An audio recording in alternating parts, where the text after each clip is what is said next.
Non-blok, antara netralitas dan netralisme negara.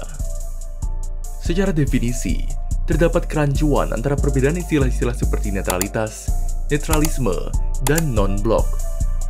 Pada satu sisi, ketiga istilah ini memiliki orientasi kebijakan luar negeri yang sama, di mana suatu negara tidak melibatkan kemampuan militer dan dukungan diplomatiknya terhadap tujuan negara lain. Akan tetapi, ada beberapa keadaan yang mendorong suatu negara melakukan hal tersebut. Disinilah netralitas, netralisme, dan non-blok mempunyai makna yang berbeda. Netralisme negara adalah doktrin atau kebijakan di mana negara secara aktif mengambil posisi netral dalam konflik atau perselisihan internasional.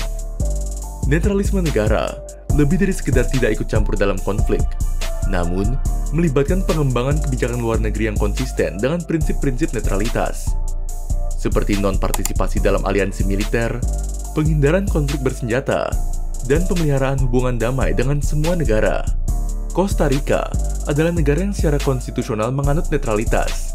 Mereka tidak memiliki angkatan bersenjata aktif dan telah melarang kehadiran pasukan militer di wilayah mereka. Costa Rica juga mengedepankan pemeliharaan perdamaian dan telah menjadi tuan rumah berbagai inisiatif diplomatik dan perdamaian. Sedangkan netralitas mengacu pada status hukum suatu negara selama permusuhan bersenjata.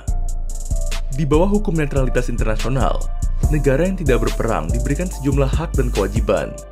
Aturan ini misalnya menyatakan bahwa suatu negara netral boleh tidak mengizinkan penggunaan wilayahnya sebagai basis operasi militer oleh salah satu negara yang berperang, tidak boleh menyediakan bantuan militer, bahkan melarang penggunaan jalur bebas di laut untuk mengangkut barang-barang militer.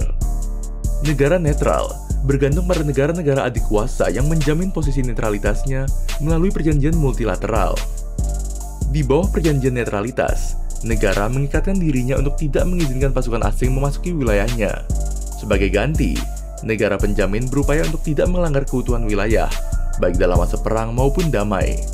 Negara-negara Eropa menetralkan Swiss pada tahun 1815, Belgia pada tahun 1881, dan Luxembourg pada tahun 1867. Lalu, bagaimana dengan negara non-blok? Jika netralisme negara adalah doktrin mengenai kebijakan negara, dan netralitas negara merupakan kedudukan yang diperoleh berdasarkan tindakan negara lain, negara non-blok memilih orientasinya sendiri dan tidak ada jaminan bahwa posisinya akan dihormati oleh negara lain. Meskipun negara non-blok memberikan dukungan diplomatiknya terhadap salah satu blok atau pemimpin blok mengenai isu-isu tertentu, namun mereka tetap menahan diri untuk tidak memihak secara diplomatik pada satu blok mengenai semua isu.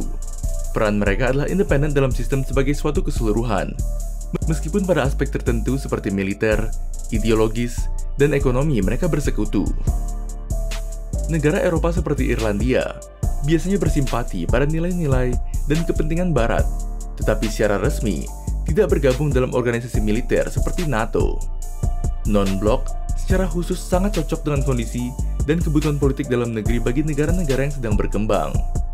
Dengan menekankan bahaya kepentingan bangsa dari intrik negara adik kuasa, ia membantu terciptanya persatuan nasional, suatu komoditi yang sangat dibutuhkan dalam masyarakat yang terpecah oleh perbedaan agama, suku, bangsa, dan bahasa.